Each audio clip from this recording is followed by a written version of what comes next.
Final game of the Six Nations 2025, folks. The deciding match. France up against Scotland from the Stade de France. France back in the driver's seat of the Six Nations after seemingly having lost it all with that loss to England, regained control of their destiny with their win over Ireland last week.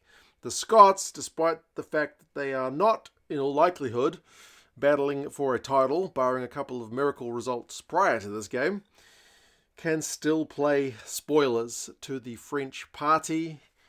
How is it going to go? The French are heavy favourites, but we'll go through the squads, we'll go through the stats, the recent history, which is closer than you might think, some predictions, and you guys can let us know your thoughts. France have had to make a couple of changes. Obviously, Antoine Dupont, with the much talked about injury in the Irish game, has had to be replaced. Maxime Lucu, who came on and did really well for France in that Irish win, he gets the starting role. And then Nolan Le Garec, who we haven't seen play for a few weeks, for France anyway, is back in the number 23 jumper. He is the only back on the bench as France continue to opt for their 7-1 split, looking to dominate up front. And it kind of had the worst possible result against Ireland in terms of Dupont getting injured early and one of their backs going off later, but it didn't seem to slow them down. That's perhaps also why Fabien Galthié is so confident in this formation. They've also had to replace that man who did go off in the backline, Barassi, with Gael Fickou. He is a pretty good guy to have back in the lineup after missing the start of the Six Nations through injury. He's back fit. He's been playing for Racing, and he's certainly an experienced campaigner. So you feel like France, apart from a little bit of disruption in terms of the change of personnel, aren't really losing anything with Fickou being back because the guy is a phenomenal player. The front row is still Gros, Mauvaka and Atonio. We will see how they go if they're able to really put pressure on the Scottish scrum, which has been a bit of a mixed bag. Guillard and Flament have been a phenomenal second row. I was just thinking that Guillard is not really getting the attention that he deserves because he's had a really phenomenal Six Nations campaign, but he has recently been nominated for a kind of emerging or breakthrough player award. So I think that is justified because he's had a really admirable campaign, making his tackles, getting through all the work you would expect of a big second row.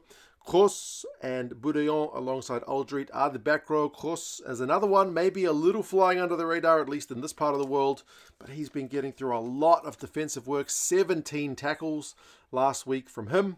Boudehent has also been phenomenal in terms of his carry and defensive work, and then Alldritt will captain the side in the absence of Dupont. He has been there and done that before, so a also experienced guy to have, directing the team around the field. Lucu and Ntamack, as I mentioned, is the 19 combo with the absence of Dupont, but they operated really well last week, and I don't see any reason for them to have a change in that this week, but we will see. Moefana and Fickou, as I mentioned, that's the change in the midfield with the change at 13, but Moefana has also been having a very, consistently good time in the number 12 jersey, but most of the attention, barring Antoine Dupont, for this French side has been going to that man, Louis Bielle-Biarrey. He has got 7 tries in the Six Nations. He has got 4 try assists in the Six Nations. He is a weapon. I've said it so many times.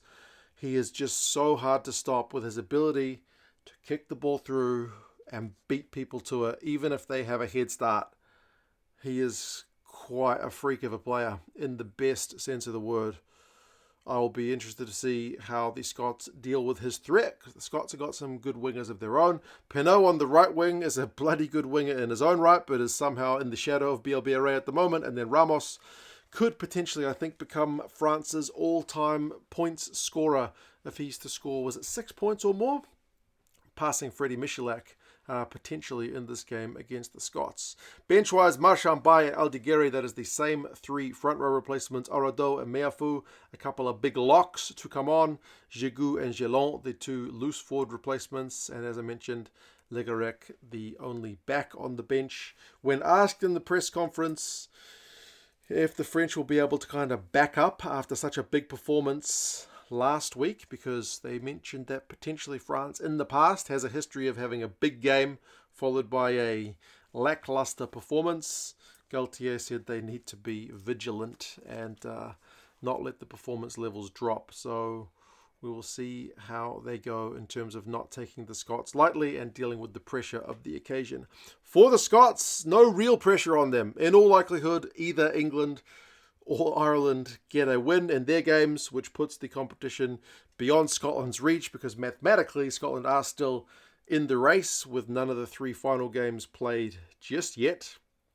But realistically, the Scots, as I said, just go out there and put in the best performance they can, because nobody is picking them to do anything in this game. But I feel like they have a reasonably decent record against this French side compared to some of the other sides who are more able to shut down the Scottish backline. Schoeman, Cherry and Ferguson, that's the same front row.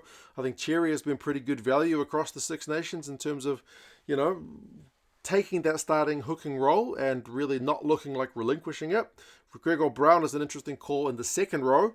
He replaces Johnny Gray, who's dropped to the bench. So Gregory Brown is kind of more of that lock loose forward hybrid, but Gregory Townsend kind of talked up his ability around the park, and he's got a bit of speed.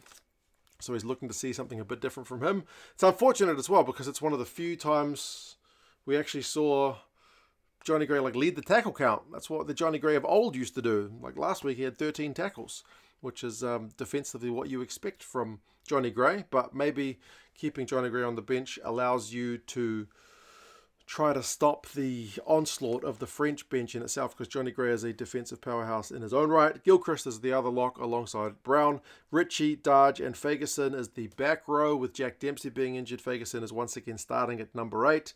I do feel like that's a pretty good defensive back row in terms of being able to get through a lot of tackles. Darge is a top tackler.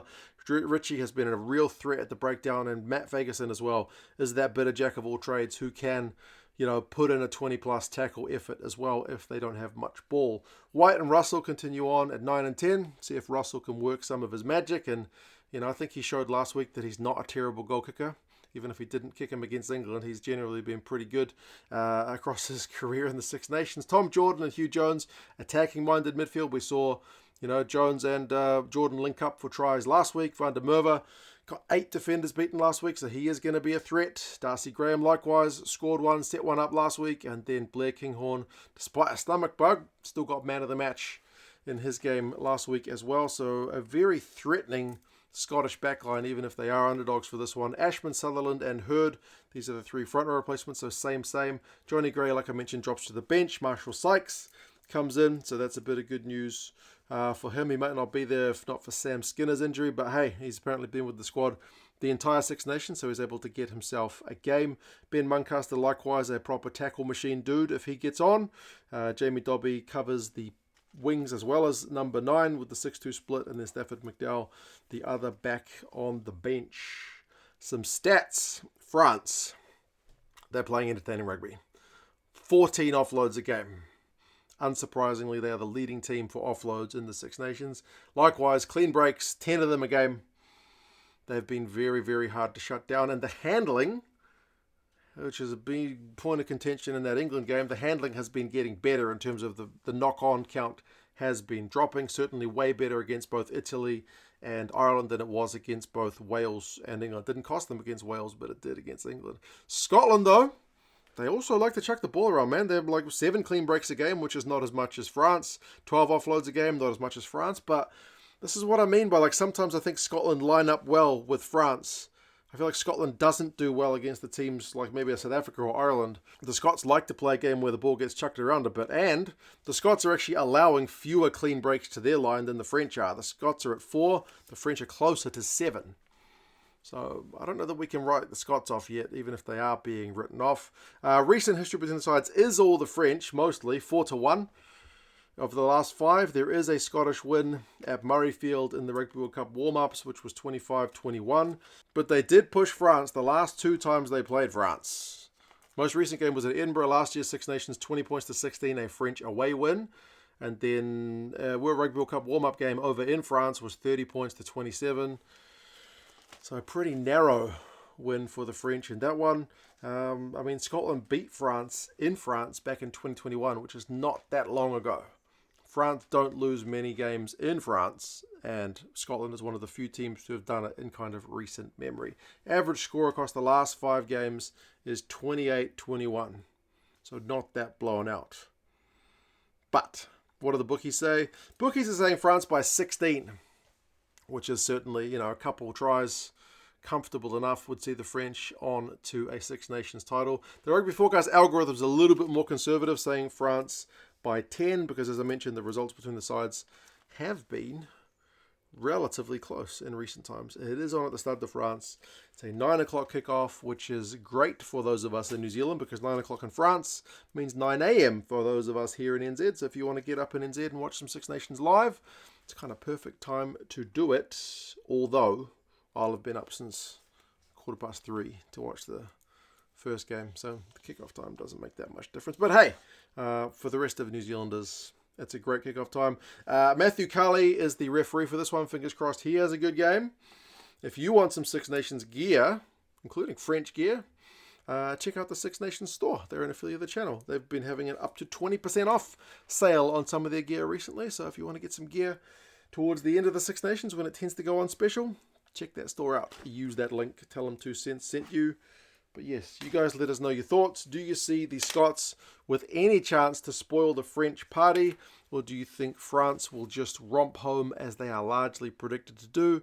Take care of yourself, guys, and I'll talk to you guys again soon. See you later.